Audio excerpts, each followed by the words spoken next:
Reforma trabalhista é o tema do Câmara Debate de hoje. O projeto de lei do governo federal enviado ao Congresso foi aprovado e agora foi para o Senado. E a gente vai discutir hoje aqui no Câmara Debate esse tema para esclarecer melhor a população sobre esse assunto. E para falar sobre isso, trouxemos aqui pessoas que têm conhecimento de causa e vão poder trazer muitas informações para a gente. Primeiro, eu queria agradecer muito a presença aqui do Benito Salomão, que é bacharel e mestre em economia, escritor, consultor independente e tirou um tempo para vir aqui para discutir esse assunto. Eu queria muito agradecer a sua presença aqui, Benito. Muito obrigado ao telespectador. Espero aí a gente possa fazer um ótimo debate. Bom, e o Câmara Debate, o telespectador já sabe que tem participação, às vezes, de um ou dois parlamentares aqui de Uberlândia, né, vereadores.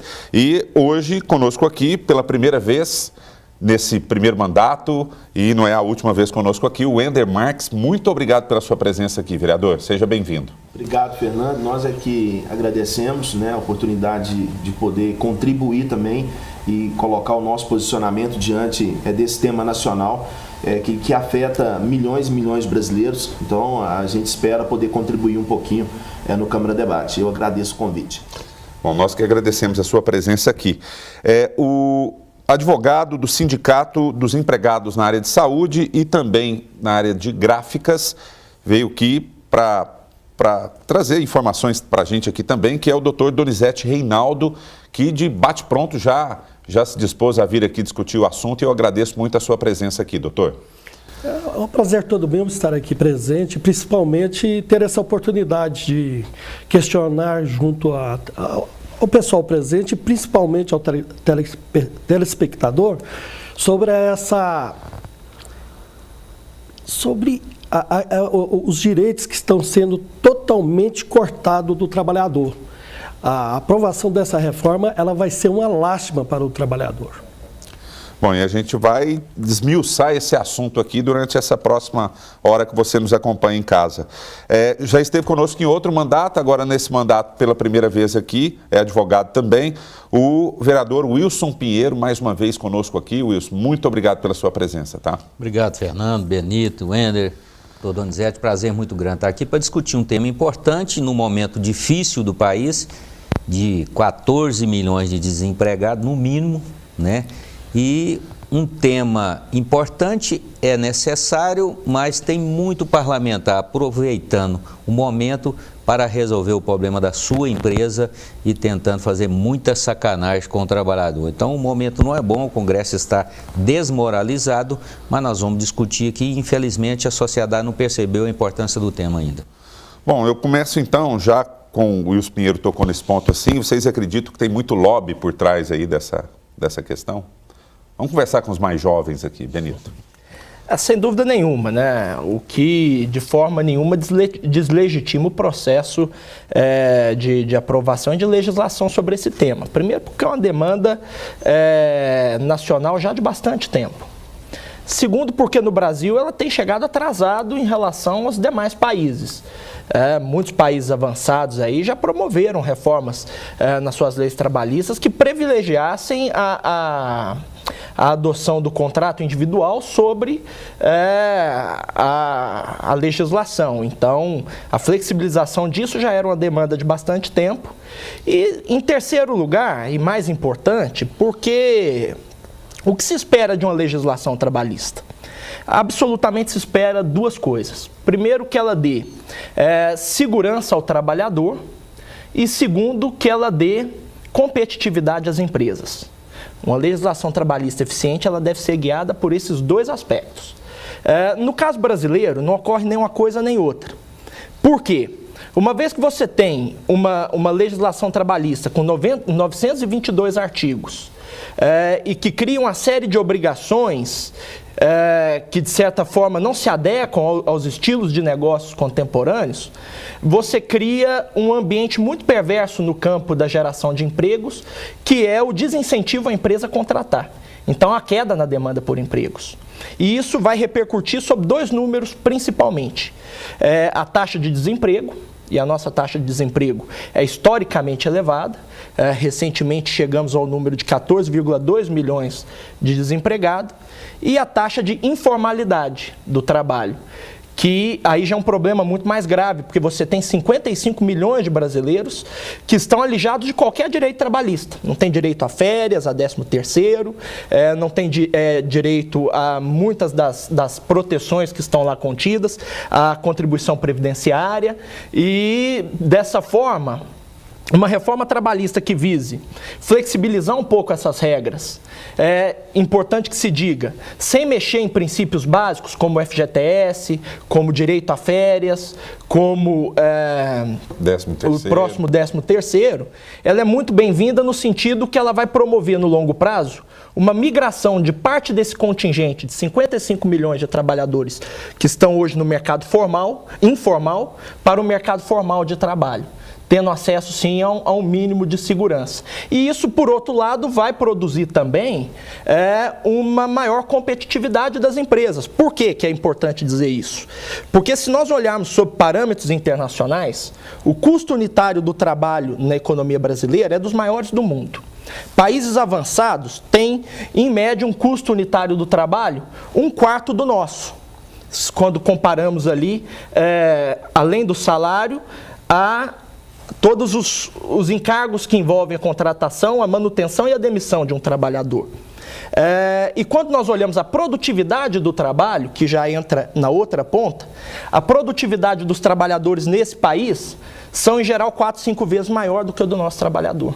Isso criou um ambiente perverso de, por exemplo, desindustrialização precoce do nosso parque produtivo. A indústria de transformação representava, em 1980, 30% do PIB. Hoje responde a menos de 12%.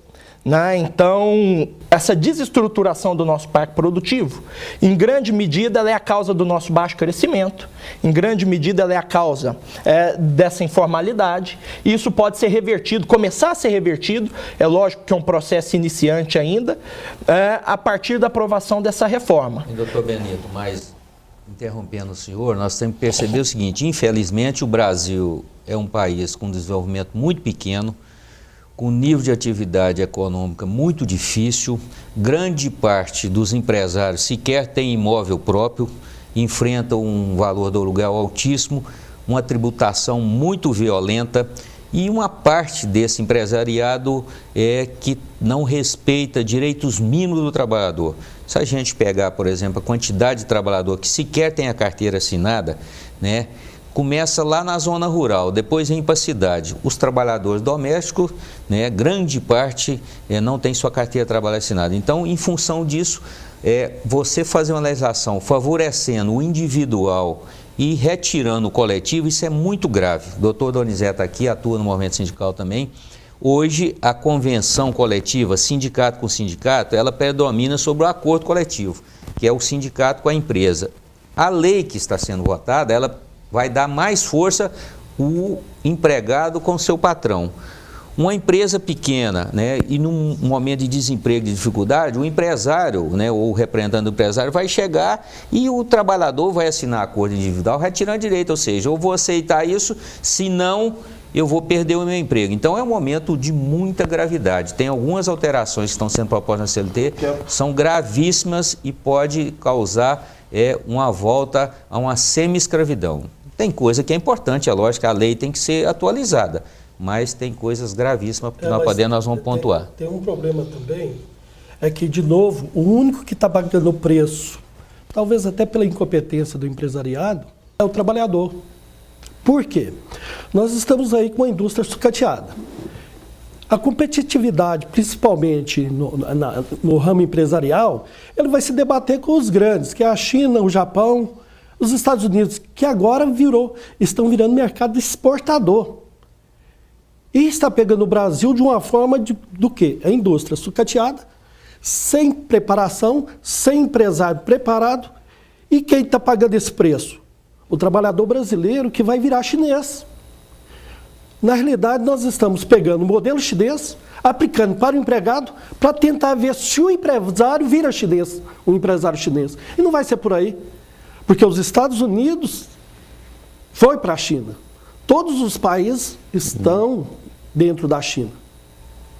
Agora querem trazer esses países para o Brasil em função do trabalhador. Então nós vamos ser trabalhador que simplesmente trabalhando por hora. Essa reforma, ela vai tirar o trabalho mensal e passar por hora. Você vai receber por hora. Nós vamos ter alguém para abrir a porta do táxi, alguém para abrir a porta do restaurante, um trabalhador para puxar a cadeira. Sim, todos vão ter emprego. E o contrato, sem qualidade. Pode fazer assim, vou sem contratar qualidade nenhuma. 10 dias por mês. 10 dias, Ou 3 dias. Um mês a cada 3 meses. Garantia. Não, é um contrato. Você vai trabalhar assim, a cada 2 meses você trabalha 20 dias. Esse tipo de contrato está sendo permitido agora. E contratos parciais, vai contratar por 26 horas, entendeu? Então, a pessoa vai ficar meia que subempregada. Então, isso está sendo legalizado de uma maneira muito complicada. As férias, por exemplo, pode ser parcelada em 3 vezes, pelo que está passando lá. Tem coisa importante? Tem. A contribuição sindical, eu acho que é um avanço. Realmente, os sindicatos acomodaram agora, num momento e num país onde proliferou-se sindicato para todo lado, e grande parte dos sindicalistas não tem compromisso com o trabalhador, o que vai fazer? As empresas vão conversar e chegar e assinar acordo para prejudicar a convenção coletiva. Então vai ter muito sindicato que será eliminado, porque não vai ter a contribuição obrigatória. Eu acredito que grande parte dos trabalhadores não vão concordar com a contribuição sindical mais, que é um dia de trabalho, e aí pode ser que tenha uma mudança no setor sindical. Mas hoje, infelizmente, o sindicalismo não defende, em grande parte, os interesses dos trabalhadores. Mas nós temos... Pode falar, doutor, depois o Wender dá uma palavrinha. Nós temos grandes sindicatos importantes. Realmente, tem alguns sindicatos que só homologam o que o patrão passa para eles. Mas, necessariamente, o que aconteceu nessa reforma? Enfraqueceu totalmente o sindicato, tirou toda espécie de contribuição, não só sindical, mas qualquer contribuição até a nível de assembleia.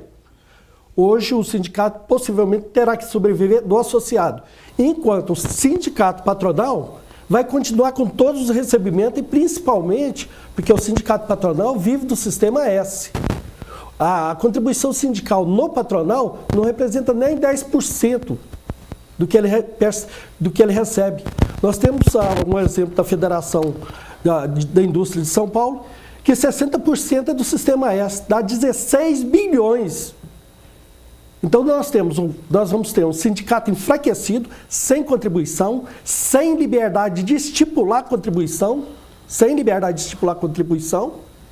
negociando e podendo parcelar, podendo mudar todos os direitos dos trabalhadores. Aí sim, nós vamos ter um sindicato amarrado junto com o empregado para fazer o que o patrão deseja, o que a classe dominante deseja. É isso que vai ocorrer. Wender, você se manifestou em falar e o assunto está quente. A gente precisa entender, você falar na reforma trabalhista no Brasil, e eu quero discordar do Benito, e às vezes do Donizete também, porque você falar de reforma, comparando com a Europa e Estados Unidos, eu acho muito difícil. Nós vivemos um país com características totalmente diferentes. Né? Então, primeiro quero deixar claro que com essa reforma que está aí, eu sou contra essa reforma trabalhista que está aí. Agora, é preciso avançar? Concordo, eu acho que tem pontos que a gente precisa avançar. Primeira coisa para poder avançar, você precisa ter legitimidade para poder fazer uma reforma dessa. Esse governo que está lá, o Congresso Nacional hoje, ele não tem legitimidade nenhuma para fazer uma reforma com essa magnitude. Agora, não dá para colocar a culpa da questão do PIB, a nossa economia, o fracasso que esse país teve ao longo dos últimos anos, nas costas do trabalhador. Isso não é admissível acontecer. Não dá para a gente aceitar isso com naturalidade. É claro que precisa haver em todas... Não é só a reforma trabalhista. Tem várias outras reformas que precisam acontecer. Mas o trabalhador não pode levar a culpa e não pode ser penalizado mais uma vez. Essa flexibilização da forma que está se colocando, na verdade, eu concordo com o Wilson Pinheiro, nós vamos voltar aí ao estado de escravidão. E isso não pode acontecer. E, ao mesmo tempo, eu concordo também que no Brasil virou-se uma grande máfia de sindicato. De muita gente ganhando dinheiro às custas do trabalhador também. Agora, para fazer essa reforma, o governo precisava sinalizar qual que é a contribuição dele. Qual que é a contribuição do governo diante de uma situação da crise que nós estamos vivenciando? O que ele fez para a gente voltar a retomar a economia, Benito? Qual que é a participação dele enquanto governo? Porque até agora, todas as reformas que foram colocadas, todas estão na costa da população. É só a população que está pagando o pato até agora. E o governo tem que chamar a responsabilidade dele, cortar na carne. Até agora eu não vi isso. Então não dá para a gente aceitar com naturalidade, mais uma vez, a gente jogar isso nas costas do trabalhador. Fernando, tem algumas alterações, doutor Donizete sabe também, que me deixam preocupado. Por exemplo, a questão, o trabalhador entra na justiça, ele agora poderá ter que pagar custas.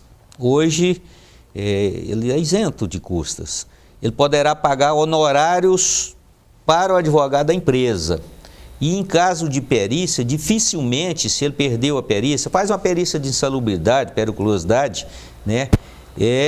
Ele vai ter que pagar os honorários periciais. Então, tem algumas coisas que estão mudando que vai acontecer, vai intimidar o trabalhador a não entrar na justiça ou, quando entrar, não pedir algumas coisas. O caso de insalubridade é gravíssimo, porque nem sempre o perito vai lá e entende. Um vai, tem perícia na mesma empresa. Um perito vai falar aqui, tem um direito de insalubridade. O outro vai, não. E grandes empresas. Tem uma das maiores empresas de Uberlândia, tem casos que o perito vai lá e fala, não, aqui tem periculosidade ou tem insalubridade. O outro perito vai. Então, ele vai ficar com medo, porque ele vai entrar para receber e vai ter que pagar. Então, isso é gravíssimo. Ele tem que pagar, Wilson, já deixa ele inibido dele entrar com a ação. Só o fato com certeza. ele já inibe ele dele entrar com a ação. Eu vou pedir um pouquinho mais de tempo, porque aparentemente eu sou o único que defende a reforma aqui na roda, então até para equilibrar um pouco.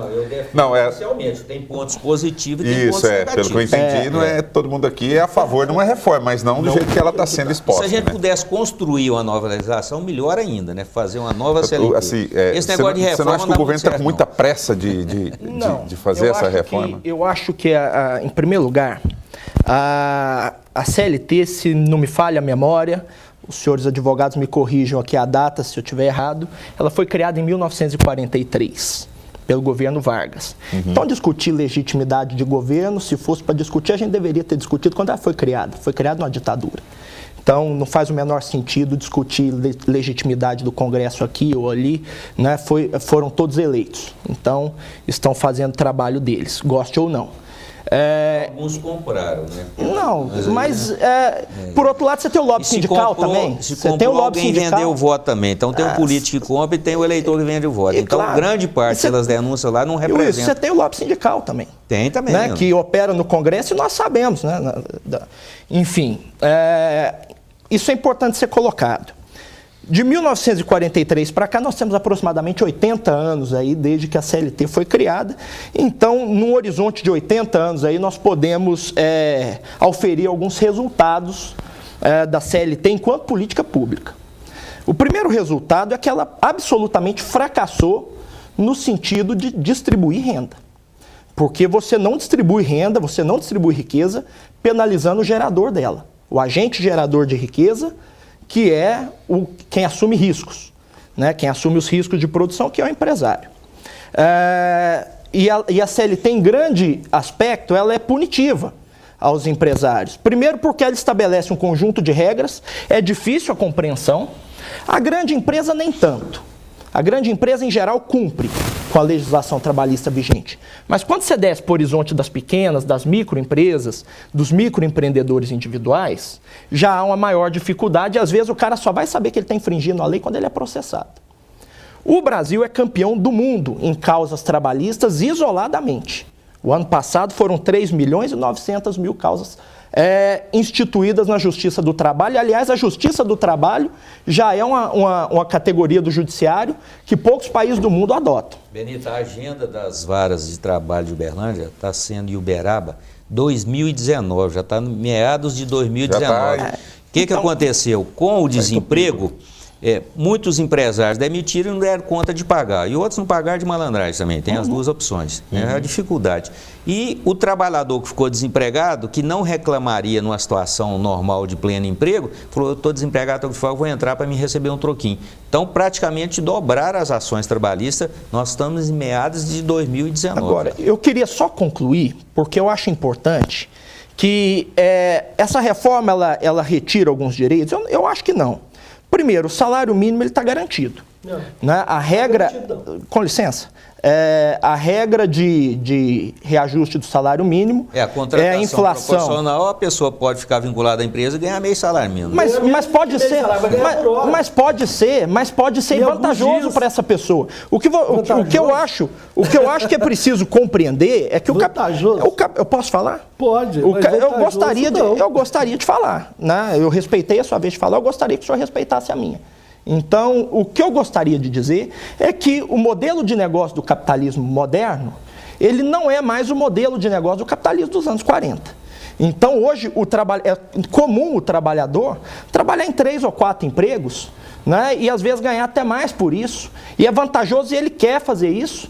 E acaba que a legislação não permite, ele acaba tendo que burlar através da informalidade. Benito, o que eu quero dizer é que grande parte desses benefícios trabalhistas que vocês estão apontando aí, eles não são estendidos à grande maioria da força de trabalho do país, que são 55 milhões de informais. E você simplesmente instituir regras não garante que esses trabalhadores vão ser absorvidos. 80 anos depois, o resultado está aí. Nós tivemos um país no qual nós nunca tivemos. Talvez em pouquíssimo período de tempo chegamos a ter uma força de trabalho formal maior do que informal. O nosso piso salarial ele é balizado pelo mínimo, pelo salário mínimo. Os trabalhadores estão mais pobres. O nosso nível de desemprego é estruturalmente alto. Então existe alguma coisa de muito patológica na sociedade, no qual essas variáveis elas não conseguem chegar no lugar. E por outro lado não há incentivo à contratação. E principalmente numa conjuntura dessa, em que o empregador está deixando de existir, né? Igual foi dito aqui. Então, flexibilizar esse modelo de negócio é dar oportunidade para que mais pessoas trabalhem. Mas o Benito está esquecendo que antigamente o trabalhador rural tirava leite na mão e doía o braço, igual eu tirei quando morava lá em Presidente Olegário. Hoje ele tira na ordenhadeira, que ele cortava a madeira no machado, cortava 2 metros de lenha. Hoje ele corta na motosserra, corta 30 metros por dia, que é a produtividade. Ele descarregava um caminhão de cimento, hoje com a empilhadeira, ele descarrega 10 caminhões. Então, tudo isso tem que contar, ou seja, ele produziu mais para o empresário. Se ele digitava na máquina de escrever hoje no computador, então a produtividade tem que melhorar. Daí que é o quê? A redução da jornada de trabalho, né? Então, as condições estão melhorando. A gente trabalhava 6 dias, agora a maioria já está ficando 2 dias de descanso. Por quê? Porque você está produzindo mais no mesmo tempo. Então, nós temos que evoluir nesse sentido. Infelizmente, as pessoas, grande parte, que estão no Congresso, estão aproveitando esse momento para resolver problemas de empresas que não respeitam o mínimo de lei trabalhista. Estão usando a malandragem. O empresário sério, ele trata o empregado com respeito, ele negocia com o sindicato, ele tem condições dignas de trabalho, né? Não manda trabalhador assinar recibo em branco, não faz documento falso para trabalhador assinar. Agora, quem está vivendo a justiça igual eu, doutor Donizete, que sabe que todos os dias nós temos casos gravíssimos na justiça de comportamento de empresários. Infelizmente, a atuação criminal na área da justiça do trabalho é muito fraca, porque se fosse aplicar a lei, né, teria muitos presos, porque a atuação é uma vergonha de assinar recibo, de pegar cheque, pagar e depois tomar do trabalhador, né? Então isso é gravíssimo, Então nós temos que ter cuidado para respeitar o trabalhador. Tem uma situação também, muito se fala da CLT de 1943, mas 85% da CLT foi, durante esse trajeto, foi atualizado e renovado, tudo, além das legislações esparsas. Agora, o que é que nós temos hoje? O judiciário trabalhista assoberbado e 49% a 52% das reclamações que entraram agora foi por falta de pagamento da rescisão. Ou seja, o empresário resolve, fecha as portas e não quer reclamação para cima dele, não. Abre falência. São 49% dessas ações que estão aí, colocando hoje o judiciário com 4.900.000, 4,9 milhões de ações. 3,9. Que você, só para esclarecer, é o menor número de judicialização que tem no Brasil. A Justiça Estadual, que é recordista, 19,2 milhões de processos. O Juizado Especial, 7 milhões de processos. A Justiça Federal está com 3,9 milhões de processo. A Justiça Federal, sim. Eles não olham que esses 3,9 da Justiça Federal, quase todos contra o empresário. Mas quem contra o empresário? O governo. E para essa reforma, tanto a previdenciária e a trabalhista, está sendo negociado todos esses impostos, as multas, para o empresário. Então o empresário está ganhando isenções. O empresário já está acostumado. Se tem que cortar na carne, é do empregado. O primeiro, qualquer problema que a empresa passa, a primeira coisa que ela fala, vamos demitir uma parte. Vamos demitir mais um. Vamos negociar com o sindicato para não ter mais demissão. Então nós estamos aí com os empregados pagando a conta do patrão. Nós estamos, volto a dizer para ficar bem claro, com uma total, vamos deixar bem claro, quando se diz assim, não está tirando direito. Se você tem uma hora de intervalo, vai passar a ser 30 minutos. Se você vai receber por hora, e grande parte das empresas vai preferir pagar por hora, porque ela vai pegar num local que um funcionário ficaria, ela vai colocar 4 para receber 1/4 do salário mínimo, certo? Esse empregado vai ter que sentar na frente do patrão, esse desempregado, e o patrão vai falar com ele, vamos fazer um acordo nosso aqui. O acordo nosso é, eu vou te pagar X. Mas o funcionário ali já recebe a mesma coisa que eu faço, ele está fazendo, ele está recebendo 2.000. Eu não quero saber. Eu te pago 500. Você aceita ou pegar não? O largar. Porque o que é? Eles tiraram também, com esse projeto, a equiparação, eles dificultaram a equiparação de salário. Então nós dois vamos fazer a mesma coisa, com o risco de você receber 3 vezes mais. É só olhar o exemplo da jornada de trabalho. O empresário precisa de... Pegou um serviço, aqui tem muito serviço para fazer essa semana, o trabalhador tem que fazer hora extra. Aí se o trabalhador tiver alguma coisa para resolver, particular, fala, o senhor me deixa sair 2 horas mais cedo? Não deixa. Mas a compensação das horas extras pode ser até 6 meses ou até 1 ano depois. Você trabalha hoje, se ele não te pagar daqui 1 ano, e tem um absurdo agora, a nova alteração que estão propondo, a empresa pode ir no sindicato e dar quitação anual. Venceu o ano, vai lá, acerta no sindicato. Aí aquele sindicato combativo, aquele sindicato que leva o troquinho lá, o que ele vai fazer? Vai acertar tudo, quitou. Quando o empregado sair, ele só vai poder reclamar, na verdade, o último ano. Tá certo? E não vai permitir questionamento do Ministério Público do Trabalho sobre algum acordo coletivo. Porque diversas vezes nós já chegamos na Justiça do Trabalho e o Ministério Público do Trabalho tem uma atuação brilhante, ele entra para defender interesse de uma categoria ou de funcionário da empresa contra acordo lesivo assinado por sindicato. Eu já vi diversas vezes em Uberlândia o Ministério Público do Trabalho defendendo interesse do trabalhador, coisa que deveria ser o primeiro papel dos sindicatos. Então é grave a situação. Mas tem uma situação, a própria reforma não vai possibilitar o juiz analisar isso mais. Correto. O juiz só pode analisar, o acordo foi montado entre o sindicato e a empresa? Sim. Teve o edital? Teve isso. É só as formalidades. Só. Resolveu. E não é obrigado a ter compensatório. Você perdeu aqui e ganhou aqui. Deixa eu só fazer uma pergunta aqui. Vocês se importam de a gente levar o programa sem intervalo, direto? Pode. Porque o assunto está... Para não perder o fio da meada aqui, eu peço até, toma liberdade aí com o diretor, da gente ir direto o programa sem intervalo dessa vez. Vamos tocar. E tem uma situação que eu estou trazendo aqui. Todos esses empregados que têm uma certa proteção com a convenção coletiva, nós temos um exemplo, o empregado da saúde, a hora extra dele é de 100%. Isso já tem anos e anos. O empregado do setor bancário trabalha 4 horas, acho que é 4 horas. Tem alguns benefícios dentro das convenções. A partir da implantação, da votação desse projeto, acabou. Encerrou a data de validade da convenção, todos aqueles direitos são tirados. Vai ser renegociado novamente. Que espécie de renegociação vai ser feita com o sindicato quebrado? Vai acontecer com o Wilson Pinheiro. Acabou de dizer, o sindicato sem dinheiro, fazendo acordo coletivo com a empresa, com dinheiro. E sem então, automaticamente, que eu aviso para o empregado da saúde, vencido 2017 agora o acordo coletivo, automaticamente a hora extra 100% foi para o espaço. Wender, você está quietinho aí só observando. Eu quero discordar de novo do Benito. Vamos dar uma... Na verdade, tem alguma coisa errada mesmo, Benito. A gente tem que encarar que não está certo o que está acontecendo nesse país. Mas nós não podemos pegar os 80 anos e dizer que a CLT é a culpada ao longo de 80 anos, que ela se perdeu no meio do caminho. Não é verdade. Mas não foi isso que eu disse. Mas foi o que ficou muito parecido. Mas você me corrija onde eu tiver interpretado diferente.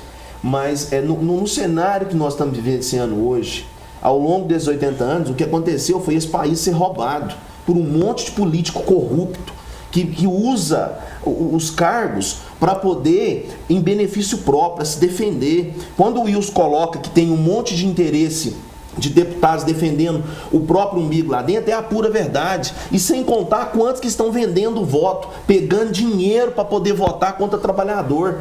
Agora, no momento nós temos 14 milhões de desempregados, é um momento de fazer reforma trabalhista?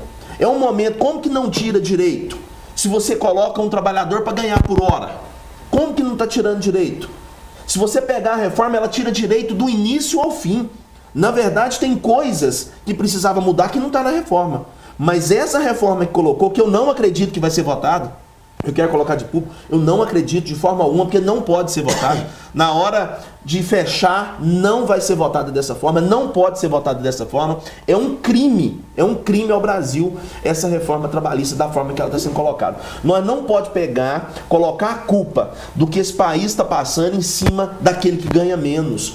Quando o Wilson coloca o trabalhador rural, gente, só quem vivenciou, só quem passou, sabe o que é a labuta de você trabalhar na roça.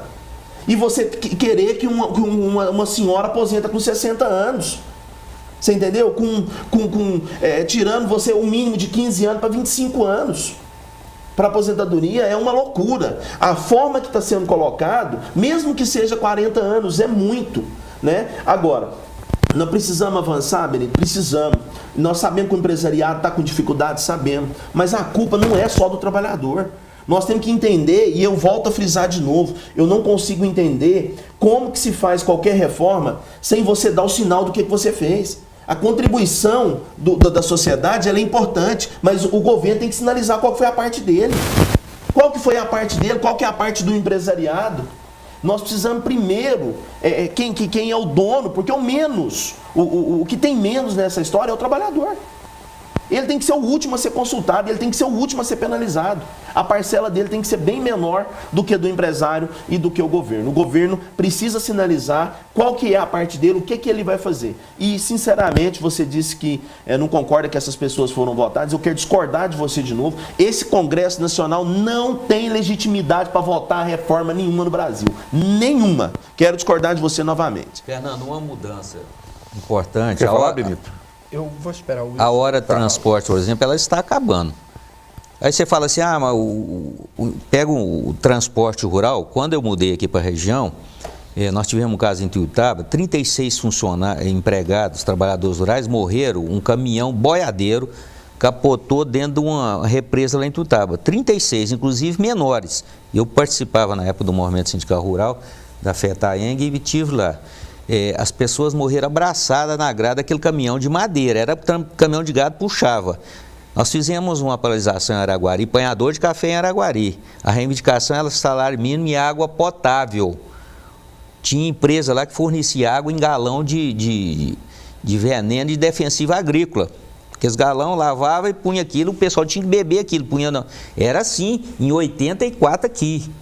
Eu participei lá com o doutor Enodes em Tuiutaba, na época, em Tupaciguara, com todos os prefeitos na época, para discutir condições de trabalho, de transporte do trabalhador rural. Agora está acabando com o transporte, mas vamos lá. Patos de Minas tem faculdade, Monte Carmelo tem faculdade, aí contrata professor aqui em Uberlândia, professor de faculdade. Né? A aula lá acaba 10h40, o professor sai daqui final da tarde, termina lá, às vezes contrata um dia, uma matéria específica lá, vai lá, ele não está mais à disposição da empresa. Problema dele se ele quer ir daqui lá e paga o mesmo preço de quem está lá na cidade. Entendi. Então, assim, é um absurdo, não tem mais interpretação da hora de transporte, da hora em tino mais. Pela reforma que está passando, isso vai acabar, né? Independente ou não. Eu, por exemplo, conheço pessoas que moram em Tuiutaba e davam aula na faculdade de Santa Vitória. Não tinha horário compatível. Ou a pessoa tinha que dormir lá e a faculdade não ia bancar, né? E então é uma situação muito difícil. Diversos direitos estão sendo retirados de maneira com uma certa malandragem pelos deputados. Um exemplo, só a título de exemplo, rapidinho, é quando eles falam sobre a insalubridade da gestante. Que a gestante não pode ficar exposta à insalubridade. Com esse novo projeto, ela vai ficar exposta. E caso ela não queira, ela tem que arrumar o médico de confiança dela. O empregado que tem um médico de confiança. Tudo bem. Apresentado o médico de confiança, apresentou o laudo e o médico do trabalho da empresa concordou, ela vai ter insalubridade. Só que aí ela vai ser afastada para a Previdência. Está bem claro, bem escondidinho ali. Ela vai se submeter ao afastamento de gestante em grau de risco. Aí ela chega no INSS, ele não aceita. Vai acontecer tipo a pessoa que fica doente.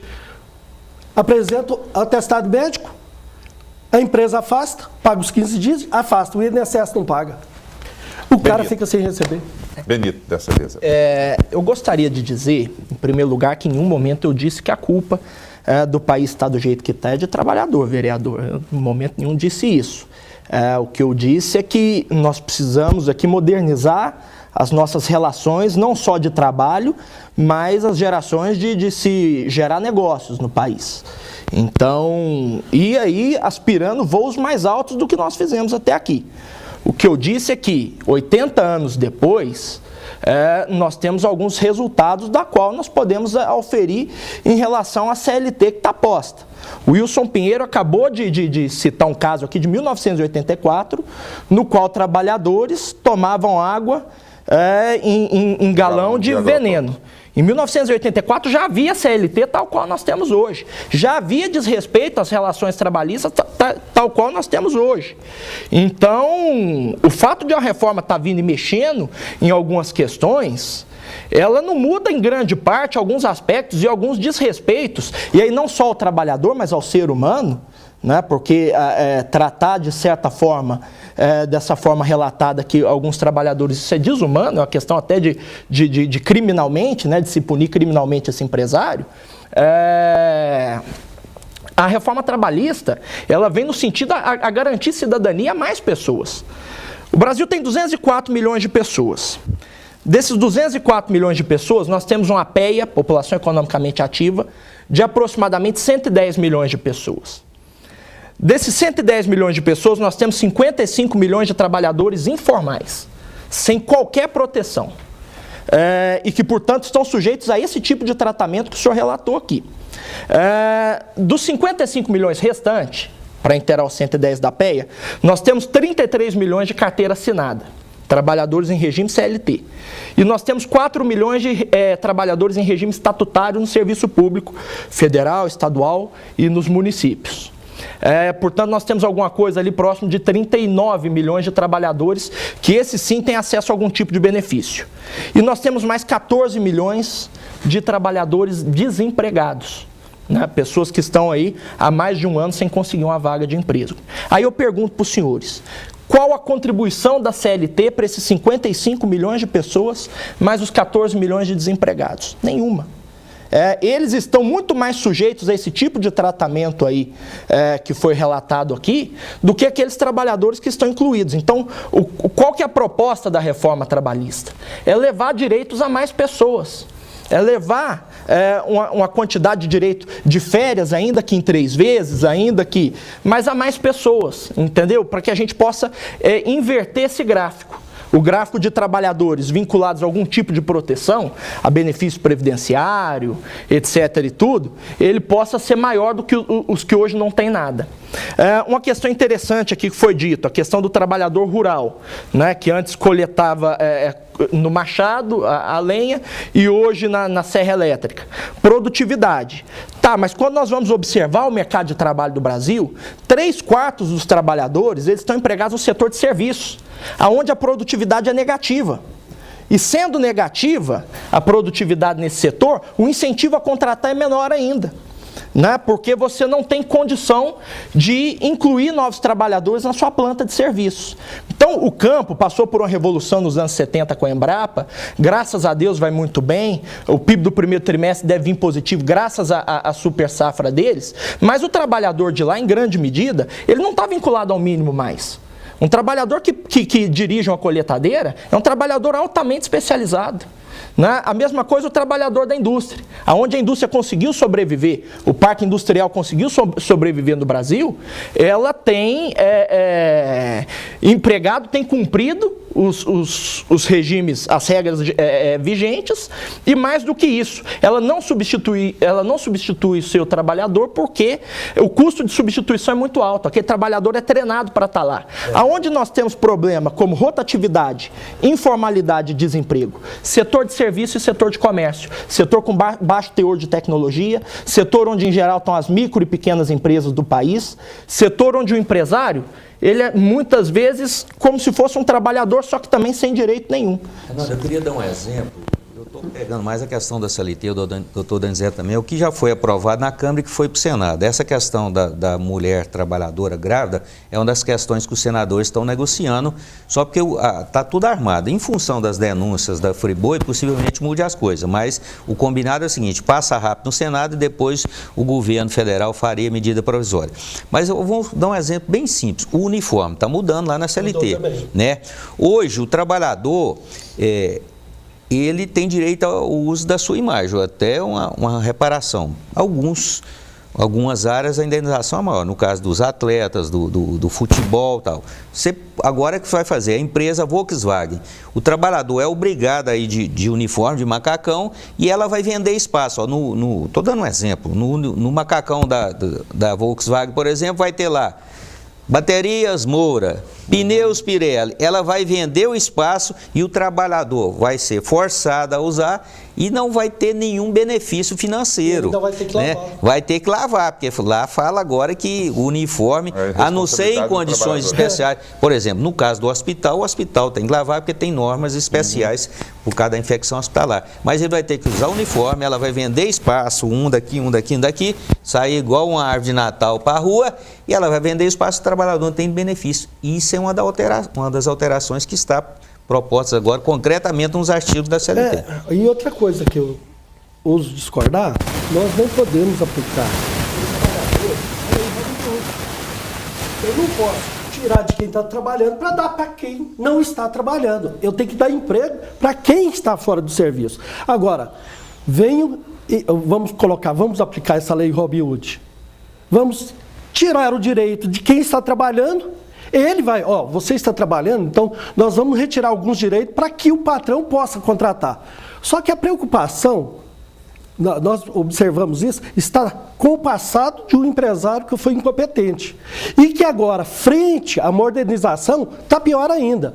Ao invés da reforma se preocupar com a uberização, o sistema Uber que está vindo por aí, que você não sabe aonde está seu patrão, que você não sabe se é empregado ou não, ele está se preocupando com as horas itinerares, direitos que estavam lá atrás. Agora, venha cá, você vai pagar, vou tirar seus direitos para possibilitar o patrão contratar mais pessoas.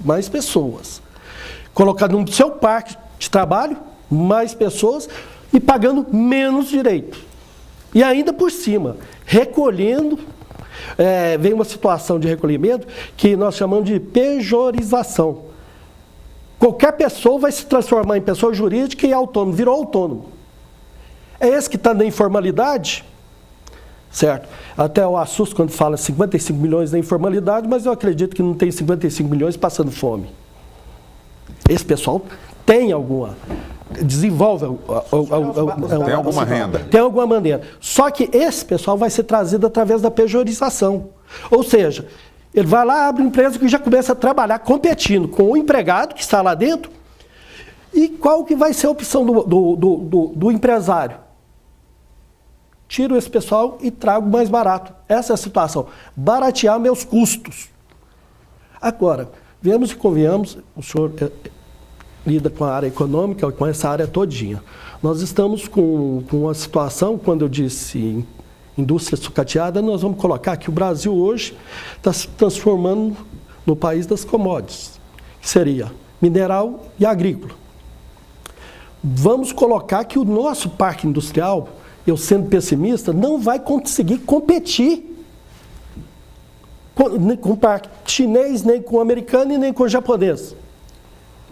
Então, nós já estamos tendo uma tendência que está no mundo todo, certo? Então, reforma, quando se fala em reforma, isso aí até acompanhando os debates, todos os países que aplicaram reforma no estilo que está sendo aplicado, não deu certo. Não deu certo. E qual seria o termo? Eu gostaria só de o equilíbrio aí dessa reforma? Porque, em primeiro lugar, você tem dois tipos de países no mercado internacional. Você tem aqueles que estão na fronteira do desenvolvimento tecnológico, e aí entra Japão, entra grande parte da Europa Ocidental e Estados Unidos.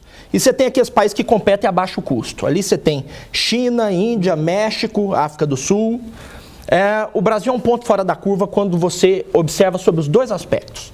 O Brasil ele é um país no qual o custo de produção é muito alto, e aí não é só o custo de trabalho, você tem custo tributário, você tem o custo financeiro, você tem o custo, enfim, de logística, que é muito elevado, e ele está muito longe de ser um país da vanguarda tecnológica mundial e de alcançar os países europeus. Muito embora a Coreia conseguiu fazer isso no horizonte de uma geração. Então isso mostra que nós não estamos tão distantes assim. Basta repetir algumas práticas que eles fizeram lá nos anos 70.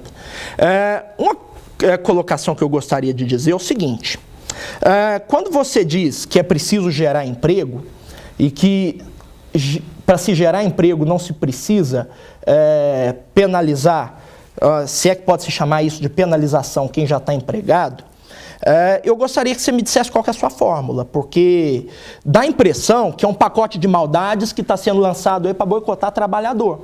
E o discurso oportunista, ele leva muito a isso. A gente viu aí uma greve geral sendo organizada aí, movimentos sindicais se mobilizando para isso. Então, se fosse fácil gerar emprego sem mexer em algumas questões, já teria sido feita. Né? Ninguém faz isso para ser impopular, ninguém faz isso para boicotar trabalhador. Algumas medidas nesse sentido já vinham sendo estudadas, inclusive pelo governo anterior. Né? Então, é importante colocar isso porque nós temos 55 milhões de informais. Você disse que não estão passando fome. A hora que você vai para o cadastro do Bolsa Família, nós temos 50 milhões de pessoas dependendo de Bolsa Família no país. Então, assim, é um fenômeno moral muito sério isso. A população ativa do Bolsa Família não é só população ativa. Não é só informal, não é só informal. Você tem aí uma sobreposição de dados. Mas você precisa concordar comigo que esse trabalhador ele tem posição precária. Esses milhões, o seguro-desemprego, por exemplo. que recebe, às vezes, está trabalhando na informalidade. O seguro-desemprego vai subir com a reforma, vai subir. O seguro-desemprego foi criado para ser um seguro-desemprego. Na Constituição, ele foi colocar os recursos do FAT lá para ele ser um seguro-desemprego para um país que convive com altas taxas de desemprego. Benito, mas o empresário então, que não assina a carteira para o empregado dele receber o seguro-desemprego, ele está correto ou não? Tem muitos empresários que fazem isso. O cara chega lá, a obrigação dele é assinar a carteira. Você tem muito erro. Tem muito. Então ele faz, não vou assinar a carteira, você fica recebendo desemprego. Ele está colaborando com quem? Eu concordo. Com ninguém. Ele está contribuindo com a coisa errada. Isso acontece muito. E grande parte, inclusive, nas pequenas empresas. Não vou assinar a carteira, não vou recolher, você recebe o e às vezes o próprio trabalhador, no período de pleno emprego, às vezes o próprio trabalhador pedia. Olha, eu estou recebendo, quero trabalhar aqui. E o empresário, às vezes, quando o país estava com a taxa de desemprego a 5%, né, que era praticamente pleno emprego, o empresário acabava aceitando. Enfim, a conduta transgressora, tanto do lado do empresário quanto do lado do trabalhador, que também existe. Também existe aquele trabalhador que mata serviço e pega atestado para levar. Né? Também existe muita conduta transgressora do lado do trabalho. A questão do fundo de garantia, agora a lei, nesse aspecto eu acho que está ficando bom. É como se fosse, não é a demissão nem o pedir demissão, é como se fosse um acordo, né? Não está dando certo e tal, vai ter, então o que vai ser? Vai sacar 80% do fundo de garantia, né? Vai cumprir a metade do aviso ou pagar a metade do aviso, então isso é uma coisa boa, porque infelizmente o que fazia? Você assina aqui, você vai assinar aqui aviso prévio, eu estou te demitindo, aí você vai sacar o fundo de garantia, você vai devolver a multa dos 40%. Então agora a lei está permitindo, e mesmo porque o governo permitiu até saque de contas inativas, que foi uma atividade boa. Quem se submeter a esse acordo não recebe o seguro-desemprego. É correto, se ele optou por arrumar o novo emprego, é mais do que justo. Mas nesse aspecto aí é bom. A gente que advoga, a gente sabe que muitas vezes se faz acerto no trabalho para levantar o fundo de garantia e comprar uma casa, construir, reformar a casa. A pessoa até não está querendo descansar. A pessoa está precisando de um valor para investir na própria residência que está caindo. Mas a lei permite... A decisão de investir é individual. A lei não pode te obrigar a investir. Mas a lei permite utilizar o fundo de garantia. Inclusive o fundo de garantia, ele é um investimento que rende muito pouco, se a gente for comparar as demais modalidades de produtos financeiros que existem aí. O trabalhador é obrigado a manter os seus recursos aplicados em um fundo que não rende nada. Né? Enquanto ele poderia estar fazendo patrimônio com outros produtos aí em mercados que rendem mais. Isso não faz o menor sentido. Então é importante colocar essas coisas aqui, porque nem tudo que está aparecendo é para tomar direito. Né? Nem tudo é para tomar direito. Isso tudo é muito importante, mas precisamos ter em mente que nós precisamos levar emprego para mais pessoas. E principalmente num país cuja demografia é jovem. Né, que é importante considerar também mercado de trabalho no período demográfico que o país se encontra. A pirâmide etária do Brasil é majoritariamente jovem. Não será dentro de 35 anos. Mas qual vai ser o valor da contribuição se a pessoa vai receber 1/4 salário mínimo? Como que a pessoa vai aposentar? Olha só, está fazendo uma reforma trabalhista para a pessoa trabalhar num serviço intermitente, pago por hora, e ainda não se preocupou. Como vai ser a aposentadoria e a contribuição previdenciária? Isso vai gerar ser o quê? Aí é assunto para outro programa. Isso vai falar de reforma.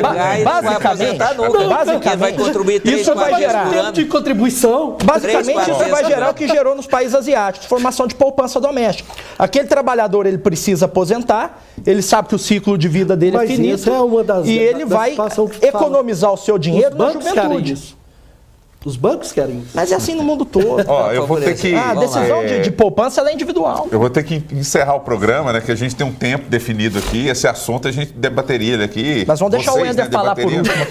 O Wender, ele sinalizou que queria falar, então, Wender, por favor, eu quero seu usar ponto. Os dados do Benito aqui para... e eu não tenho esses dados e acredito que você está atualizado com eles.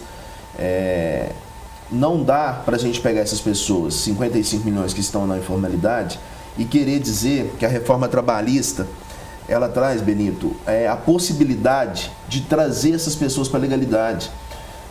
Eu concordo com você quando você coloca, e meio que respondendo o que você perguntou para o Donizete, o que fazer então?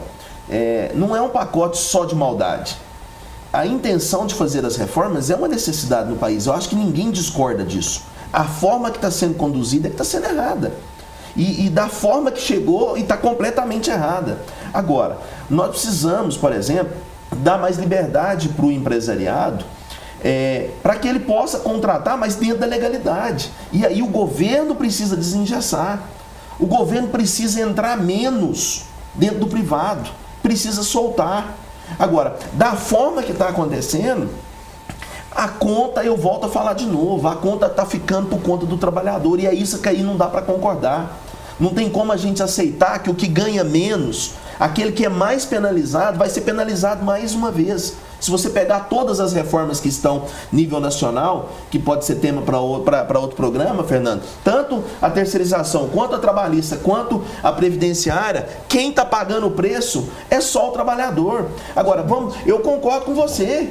Precisa mudar? Precisa, mas vamos dividir a conta.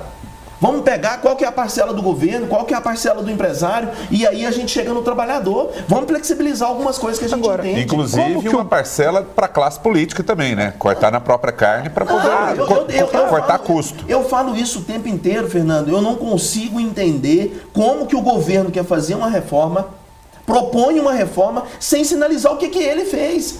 Ele continua gastando mais, ele continua contratando mais. Ele não faz a reforma tributária, ele não reduz tributo. Mas como é que você vai reduzir tributo num país que, por exemplo, você precisa manter uma justiça do trabalho? A justiça dá lucro e muito lucro, o senhor está desinformado. Porque todo mundo que passa lá vai recolher INSS, vai pagar seus impostos e a Justiça Federal executa. Ela é lucrativa para o governo. A Justiça do Trabalho. Se tem um lugar você que tem uma estrutura burocrática enorme envolvida nessas operações. Você, por exemplo, reforma tributária, que todo mundo é contra. Como é que você vai reduzir tributo num país onde se gasta 9% do PIB com previdência em uma sociedade predominantemente jovem? Nós gastamos com previdência o que gasta a França, por exemplo. Então é importante colocar essas questões, porque há soluções. Uma das soluções é continuar aumentando imposto. Outra solução é imprimir dinheiro. Não, o senhor está equivocado, doutor.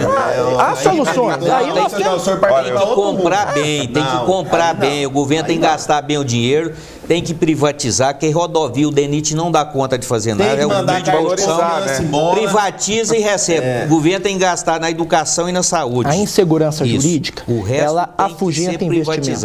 Nós temos muitas evidências empíricas do que se passou no mundo em termos de reforma trabalhista. Tudo que vem sendo proposto aqui tem respaldo na literatura da área. Então é importante colocar, e outros países já fizeram reformas trabalhistas e deram resultado, trouxeram população informal para dentro da população formal. Entendeu? Nem tudo é prejuízo, e eu tenho certeza que no longo prazo, porque há evidências históricas de outros lugares onde isso aconteceu. Benito, olha as obras que estão paralisadas aqui em Uberlândia e na região. De viaduto a rodovia, aí gastou mal, entendeu? Então tem que gastar bem o governo, diminuir os impostos. Valorizar o dinheiro. E respeitar o dinheiro, por parar de roubar. Bom, eu vou ter que encerrar o programa, a não ser que a gente encerre esse programa e a gente começa outro aqui. Por mim, eu tô aqui, eu gravo até 3 programas aqui hoje, se vocês concordarem. Ó, eu vou pedir uma consideração final de cada um, né? 1 minuto aí para uma despedida. O Benito Salomão é bacharel e mestre em economia, escritor, consultor independente, e eu queria muito agradecer a sua presença aqui, Benito. O pessoal veio todo em cima de você aqui, mas você defendeu muito bem aí o seu posicionamento. Eu queria te parabenizar e também agradecer muito a sua presença aqui. Prazer enorme debater aqui com os amigos, né? Vereador Wender, vereador Wilson, doutor Donizete, você, Fernando, obrigado pela oportunidade, e o nosso telespectador aí, muito obrigado pela audiência, né? Obrigado. O nosso objetivo é levar essa informação mesmo, essa discussão aberta, um período de tempo amplo para que vários pontos de vista sejam analisados aí pelo trabalhador que está nos assistindo, ou pelo empresário que está nos assistindo, e a classe política também que assiste muito a TV Câmara, e esse é o nosso objetivo aqui. E o Wender Marques, vereador, pela primeira vez aqui, no seu primeiro mandato, queria muito agradecer a sua presença, Wender. Então, Fernando, quero te agradecer também pelo convite, agradecer o Benito, o doutor Donizete, o vereador Wilson Pinheiro, companheiro lá da Câmara, e agradecer você, telespectador, que está nos ouvindo nesse momento, e entendendo um pouco daquilo que a gente pensa, conhecendo mais o nosso mandato, os nossos posicionamentos, e a gente tem oportunidade nesse debate de trazer à tona, né, e conhecer um pouco a verdade de cada lado. Então eu acho que é importante ter as pessoas que é contra, a favor, né, e a gente encontrar ponto comum, que a gente está divergindo, mas que é engrandecimento às pessoas que estão nos assistindo, que às vezes pouco entende do que está acontecendo lá no Congresso Nacional. Obrigado pela oportunidade. Bom, muito obrigado. O doutor Donizete Reinaldo, que é advogado do Sindicato dos Empregados da área de saúde e também da área de gráficas de Uberlândia, ou da região, doutor? De Uberlândia. De Uberlândia. Então, muito obrigado pela presença do senhor aqui, de ter tirado um tempo lá do dia a dia e vir aqui para discutir esse assunto. Muito obrigado, viu? Eu agradeço. Foi um prazer participar, debater aqui com o doutor Benito, com o vereador Wender, com o colega e vereador Wilson Pinheiro. Encerro levando para você, trabalhador, a preocupação. Você está sendo surrupiado. Se você não se preocupar, o empresário não vai se preocupar, porque a única carne que o empresário corta é do trabalhador. Bom, muito obrigado, doutor. Wilson Pinheiro, primeiro vice-presidente da Casa, muito obrigado pela presença aqui mais uma vez, e em outras ocasiões, aí, outros programas, a gente conta com a sua presença também, do Wender e dos outros convidados. Eu quero agradecer e falar que, apesar das dificuldades do país, eu estou cada dia mais feliz que uma parte grande do Congresso saia de lá e vá para os presídios, e viva Sérgio Moro, fora Dilma, fora Temer, cadeia para o Aécio e todo mundo que não respeita o dinheiro público. Eu não tenho corrupto de estimação. Roubou, não respeitou, o lugar dele é na penitenciária. Nós vamos vencer. Bom, então muito obrigado a vocês, e o programa hoje foi, acredito que o melhor, porque foi o que eu mais fiquei calado. E o programa bom é aquele que o apresentador fica só assistindo junto também. Então teve muito conteúdo aqui, eu fico muito feliz por isso. Mas o nível dos colegas eram... O apresentador é tucano. Eu sou imparcial aqui, né? Eu estou aqui para conduzir o programa, e você em casa eu tenho certeza também que aproveitou bem esse debate aqui e esse tema bem rico, com pessoas competentes aqui para discutir. Então, eu agradeço a sua audiência e até um próximo Câmara Debate.